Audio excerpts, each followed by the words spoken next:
குழந்தைகள் வளர்ப்பு அப்படின்ற ஒரு விஷயத்தை பற்றி தான் இந்த வீடியோ. கடமைக்கு ஒரு பிள்ளையை பெற்றுட்டு அந்த குழந்தைய அடுத்தவங்களை பார்க்க விடுறது, அதுக்கப்புறம் பார்த்தீங்கன்னா அந்த எல்கேஜிக்கு அனுப்புகிறேன், யூகேஜிக்கு அனுப்புகிறேன் அப்படின்னு சொல்லி அனுப்பி வைக்கிறது, மாமியா மாமனாரோட ஒன்றா இருந்த குடும்பத்தில் சண்டை போட்டு பிரிஞ்சு தனியாக வந்து உட்காந்துக்கிட்டு பிள்ளைய வந்து எங்கிட்டாவது உட்கார வைக்கிறது, பேருக்கு யார்கிட்ட விளையாட விடுறது, நம்மளுடைய சந்தோஷத்துக்காண்டி அந்த குழந்தைய வந்து நான் பள்ளிக்கூடத்துக்கு அனுப்புகிறேன், பால்வாடிக்கு அனுப்புகிறேன், பிள்ளை படிக்கணும்னு ஆசைப்பட்டு போகுதுன்னு சொல்லி அனுப்புகிறவங்களுக்கு இந்த வீடியோ. குழந்தைகளை வந்து எப்படி பார்த்துக்கணும் அப்படின்றதுக்காக நிறைய வரைமுறைகள்லாம் இருக்குது. அதாவது பெற்றவளுக்கு மேலேயா அப்படின்ற ஒரு கொஸ்டின் தான் இன்னைக்கு எல்லாருமே பதில் சொல்கிறாங்க. பெற்றவளுக்கு மேலேயும் நிறையா இருக்குது. ஒரு குழந்தைய 10 மாதம் சுமந்து பெக்கிறது மட்டும் பெண்மை ஆயிராது. அந்த பிறந்த குழந்தைய அதுக்கப்புறம் அவங்க எப்படி பார்த்துக்கிறாங்க அப்படின்றதுல தான் அந்த பெண்மை இருக்குது. ஒரு ஆம்பளை தோல்லையும் நெஞ்சிலையும் சுமக்கிற மாதிரி ஒரு பொம்பளை வயிற்றுல சுமக்கிறதுக்கும் ஈக்குவல் ஆயிராது. நிறைய இடத்துல பார்த்துட்டேன். அதாவது கால் கூட ஸ்ட்ராங்காக ஊண்டி நடக்க முடியாத வயசில் கொண்டு போய் பள்ளிக்கூடத்தில் விடுறது, ஸ்கூல் பேக்கை மாட்டி விட்டுட்டு எல்கேஜியில் கொண்டு போய் விடுறது. இல்லையா குழந்தைகள் காப்பகம்னு ஒன்று இருக்குது. அதாவது அனாதை குழந்தைகள் காப்பகம் கிடையாது, பேரண்ட்ஸ் இருந்தும் தாத்தா பாட்டி இருந்தும் கொண்டு போய் அங்கே உட்கார வைக்கிறது.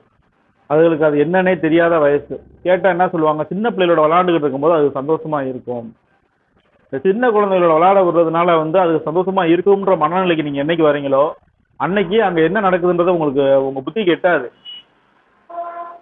குழந்தைங்க எல்லாமே ஒரே மாதிரியான மனநிலையில அவங்க வராது. நம்ம எப்படி ஒவ்வொரு மாதிரியான நினைப்பை வச்சுக்கிட்டு இருக்கோமோ அதே மாதிரி தான் குழந்தைகளும். குழந்தைகள் வீட்டில் இருக்கணும்னு நினைக்கிற குழந்தைகளை வந்து நம்ம அங்கே விடும்போது அந்த குழந்தைகளோட வெளிப்பாடு பார்த்தீங்க அப்படின்னா அதோட கோபம் அங்கே இருக்க குழந்தைகளை தான் பாதிக்கும். ஒரு சில குழந்தைகளுக்கு அவங்க வீட்டு ஆளுகளோட ரொம்ப டீப்பாக இருக்கணுன்ற எண்ணம்லாம் இருக்கும். குழந்தைகளுக்கும் மனசு உண்டு, அதை முதல்ல வந்து பேரண்ட்ஸ் புரிஞ்சுக்கணும். இவங்க என்ன பண்ணுறது, நம்ம பிள்ளை நம்ம சொல்கிறது தான் கேட்கணுன்ற மைண்ட்லேயே வளர்க்குறது. அது பெரிய ஆளாகிற வரைக்கும் அதே மைண்டில் தான் பிள்ளைய வளர்ப்பாங்க. குழந்தைகளுக்கு முதல்ல எது பிடிக்கும் எது பிடிக்காதுன்றதை முதல்ல புரிஞ்சு வச்சு அந்த குழந்தைய வளர்க்கணும். ஒரு 2.5 வயசு குழந்தை 3 வயசு குழந்தைய கொண்டு போய் நம்ம பள்ளிக்கூடத்தில் போய் உட்கார வைக்கிறது, பால்வாடியில் கொண்டு போய் உட்கார வைக்கிறது, பார்த்தீங்கன்னா இன்னொரு இடத்துல போய் இன்னொருத்தவங்க நீங்கள் பார்த்துக்குங்க எனக்கு கொஞ்சம் துணி துவைக்கிற வேலை இருக்குது அந்த வேலை இருக்குன்னு விட்டுறது, இதெல்லாம் வந்து குழந்தை பராமரிப்புலேயே சேராது. இதெல்லாம் ஏதோ பேருக்கு கடமைக்கு பெற்றவங்களுக்காண்டிது. குழந்தைய வந்து சமந்துட்டா மட்டும் போதுமா? அந்த குழந்தை பெருசாகிற வரைக்கும் நம்ம கண்காணிப்பில் எப்படி வச்சு பார்க்கணுன்ற ஒரு விஷயம் இருக்குல்ல.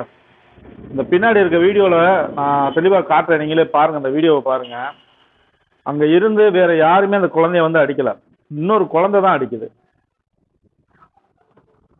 20 குழந்தைங்க 10 குழந்தைங்க 15 குழந்தைங்க 30 குழந்தைங்கன்னு ஒரு ரூம்குள்ளே விட்டுட்டு அவங்க வெளில போயிடுறாங்க. ஏன்னா அவங்களுக்கு தேவை காசு. அவனுக்கு நம்ம பிள்ளைக்கு என்ன ஆச்சுனாலும் அவனுக்கு கவலையே கிடையாது.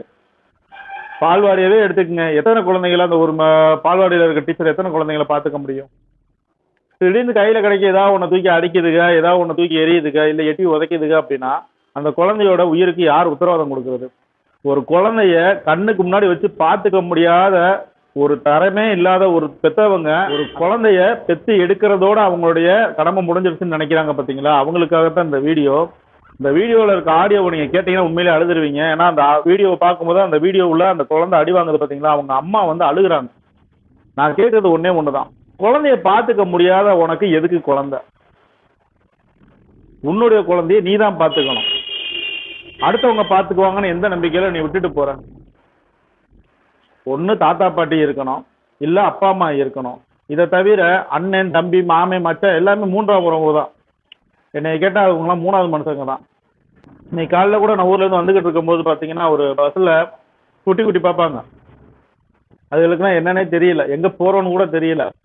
ஸ்கூல் யூனிஃபார்மில் உட்காந்துட்டு ஜன்னல் வழியாக டாட்டா காமிச்சிட்டே போகுதுங்க. சந்தோஷமாக தான் இருக்கு பார்க்க. அதுகளுக்கு விளையாடணும். நம்ம கூட யாராவது ஒருத்தவங்க நேரம் ஒதுக்க மாட்டாங்களான்னு நினைக்குங்க. நம்ம கூட பெரியவங்க விளையாடணும், சின்ன பசங்களோட உட்காந்து விளையாடணுன்ற எண்ணம்லாம் இருக்கும். ஆனால் அதுக்காக கொண்டு போய் ஒரு பள்ளியோடத்தில் இப்படி குழந்தைய ஏதோ ஆடை அடைக்கிற மாதிரி அடைச்சி வச்சுட்டு சாயந்தரம் வந்த உடனே குழந்தைய கூட்டு வந்து உட்கார வச்சுட்டு ஏ சொல்லு, பி சொல்லு, சி சொல்லு, ஆனாவனா சொல்லு. படிக்கிற வயசுல அது படிக்கட்டும், பேசுகிற வயசுல அது பேசட்டும், விளையாடுற வயசுல அது விளையாடட்டுமே. எங்களுடைய வயசு வரைக்கும் 5 வயசு ஆயிடுச்சுனா தான் 1ஆவதுல சேர்ப்பாங்க. இந்த கையை தூக்கி இப்படி காதை தொட சொல்லுவாங்க, இந்த காதை தொட்டால் மட்டும்தான் ஸ்கூலில் என்ட்ரி. இது அப்போ இருந்து இருந்த நடைமுறை. இது எல்லாத்தையும் ஒடிச்சு ஒன்று மூலமாக்கி வெளில கொண்டு வந்தது யாருன்னு தெரியுமா? இந்த பெண்கள் தான். என்ன பெண்களை மட்டும் சொல்றீங்கன்னு நினைக்காதீங்க, பெண்கள் தான் இதுக்கு காரணம்.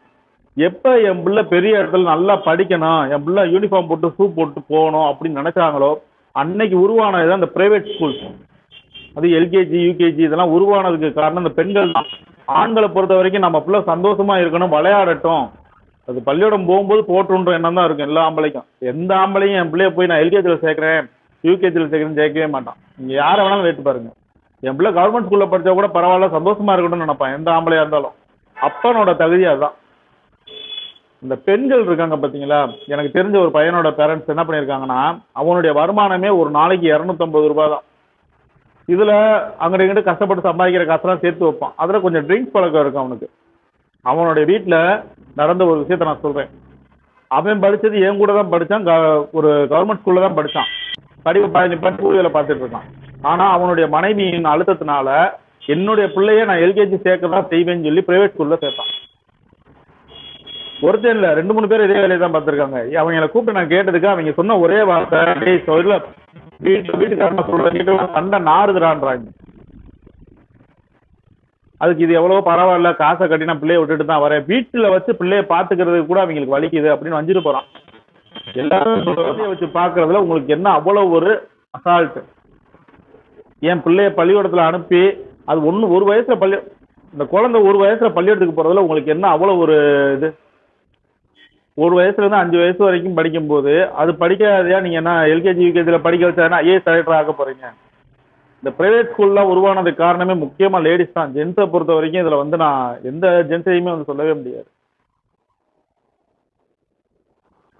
ஊனா பிரைவேட் ஸ்கூல்ல அந்த ஸ்கூல்ல சேர்ப்போம், இந்த ஸ்கூல்ல சேர்ப்போம், அங்க ஃபீஸ் அவ்வளவு, இங்க ஃபீஸ், எல்லாத்தையும் விசாரிச்சு வச்சுக்கிட்டு அதுக்கப்புறம் தான் போய் வீட்டுக்கார்ட்ட பேசுறது. ஏங்க அந்த ஸ்கூல்ல நான் விசாரிச்சுட்டு வந்துட்டேன், மாசம் 30,000 ரூபா, மாசம் 25,000 ரூபா, நம்ம பசங்களை அங்க சேர்த்துருவோங்க. அது விளையாண்டுக்கிட்டு இருக்க பிள்ளைய கொண்டு போய் அங்க சேர்க்கணும்னு வாங்கி. நீங்க இந்த படம் பாத்தீங்கன்னா என்னன்னு தெரியல, ஆண் தேவதை, நம்ம சமுத்திரக்கனி சார் நடிச்ச படம் அது. அந்த படத்துல பாத்தீங்கன்னா தெரியும், ஒரு பெண் எப்படி குழந்தைய வளர்க்குறா, ஒரு ஆண் எப்படி குழந்தைய பாத்துக்கிறான்றத அந்த படத்திலேயே நீங்க தெரிஞ்சுக்கலாம். பெண்கள் மீது வெறுப்பு ஏற்படுறதுக்கு முழு காரணம் குடும்பத்துல இந்த குழந்தைய சரியா பாத்துக்காதனாலதான் கணவன்மார்கள் குழந்தைங்க மேல இருக்க ஒரு பாசத்துல மனைவிமார்களை திட்டுறது, வையிறது, அடிக்கிறதுலாம். ஒரு குழந்தை அம்மாட்ட வளர்றதுக்கும் அப்பாட்ட வளர்றதுக்கும் ரொம்ப வித்தியாசம் இருக்கு. அப்பாட்ட வளரும் போது எதை செய்யணும், எதை செய்யக்கூடாது, எதை பண்ணணும், எதை பண்ணக்கூடாதுன்ற விஷயங்களை அப்பன்னு சொல்லி புரிய வைக்கலாம். ஆனா அம்மா அப்படி கிடையாது. ஏபிசிடி சொல்லு, ஆனாவனா சொல்லு, இதை சொல்லு, அதை சொல்லு, பால்வாடி போறியா போ. இதுதான் ஒரு பெண்களுடைய வளர்ப்பு. நான் பெண்கள் எல்லாரையுமே நான் குற்றம் சொல்லலை, ஒரு சில பெண்கள் அப்படிதான் இருக்காங்க. என்னுடைய ஃப்ரெண்டு வீட்டில் நான் நேரடியாக பார்த்த விஷயங்கள் தான். இப்போ என்ன ஆகிப்போச்சு அப்படின்னா, அந்த குழந்தைங்க அவ்வளோ சிரமப்பட்டு படித்து ஒன்றும் இல்லாமல் கடைசியில் இப்போ கவர்மெண்ட் ஸ்கூலில் தான் படிக்குது. மாதம் ஸ்கூல் ஃபீஸ் அவனால் கட்ட முடியாமல் கடை வாங்கி கட்டி கடைசியில் அந்த ஒரு ஏஜ் வரைக்கும் படிச்சுட்டு அதுக்கப்புறம் ஃபீஸ் கட்ட முடியலன்னு உடனே திருப்பி கவர்மெண்ட் ஸ்கூலில் ஒன்றும் சேர்த்துருக்காங்க. இப்போ கவர்மெண்ட் ஸ்கூலில் படிக்கும்போது என்ன ஆகுதுன்னா, அந்த பிள்ளைகளுக்கு அது புரிய மாட்டேங்குது. இங்கிலீஷ் மீடியத்தில் உட்காந்துருந்தது தமிழில் உட்காந்துருக்கோம், என்னன்னே புரியல. தமிழும் படிக்க முடியல, இங்கிலீஷும் படிக்க முடியல. அதனால நிறைய பேர் வீட்டில் நடக்கிற பிரச்சனை இதுதான். தயவுசெய்து பெண்கள் குடும்பம்னா என்னன்றத புரிஞ்சுதான் நடந்துக்கணும்.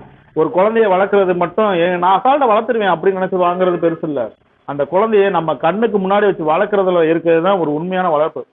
கொண்டு போய் பால்வாடியில் உட்கார வச்சிருக்கேன், நான் என் பிள்ளைய எல்கேஜியில் சேர்த்துருக்கேன், அந்த குழந்தைய எல்கேஜியில் சேர்த்து அந்த எல்கேஜிக்கு ஸ்கூலு யூனிஃபார்மு, எல்கேஜிக்கு என்னங்கடா யூனிஃபார்மு, அதுக்கு என்னன்னே தெரியாத ஒரு வயசுல ஒரு டையை கட்டி ஒரு ஷூவை போட்டு ஒரு டவுசரை போட்டு விட்டு அதுக்கு பென்சில் வாங்கி கொடுத்து வீட்டில் உட்காந்து 5 வயசு வரைக்கும் ஒரு குழந்தை விளையாண்டு பெரிய பெஞ்சிட்ட போய் மாமே மச்சான் அண்ணன் தம்பின்ற உறவுகளை தெரிஞ்சு மரம் எது, செடி எது, நாய் எது, பூனை எதுன்ற எல்லாத்தையும் தெரிஞ்சு வாழ்கிற வாழ்க்கை அது ஒரு வாழ்க்கை. பள்ளிக்கூடத்தில் போய் உட்கார வச்சு செவுத்துல இருக்க பிளாக் போர்டில் எழுதி காமிக்கிறதும் அங்கே இருக்க பொம்மைகளை காமிச்சு பாடம் நடத்துறதுக்கு பேரும் வாழ்க்கையா? இந்த குழந்தை அடி வாங்குறத பாருங்க. இதுக்கப்புறமும் நிறைய பேரோட குழந்தைங்களை பார்த்தீங்க அப்படின்னா வீட்டில் இருந்து சேட்டை பண்ணுது, அநியாயம் பண்ணுது, அதனாலதான் ஸ்கூலுக்கு வரட்டேன். அப்புறம் எதுக்கு பிள்ளைய பெற்றுக்கிற? பிள்ளைய எதுக்கு பெற்றுக்கிற? நீ பிள்ளையா இருக்கும்போது அப்படிதான் வளர்த்துருப்பாங்க உங்க அம்மா அப்பா எல்லாருமே. உங்க குழந்தைகளை எல்லாருமே அவங்க அப்படிதான் வளர்த்துருந்தாங்க. இதுல மாமியா மாமனாரே வேணான்னு நினைக்கிறது. மாமியா மாமனார் இருந்தாங்கன்னா குழந்தைய நல்லா பார்த்துக்குவாங்க. ஆனா இவங்களுடைய சுதந்திரத்துக்காக மாமியா மாமனாரை வேணான்னு நினைக்கிறது.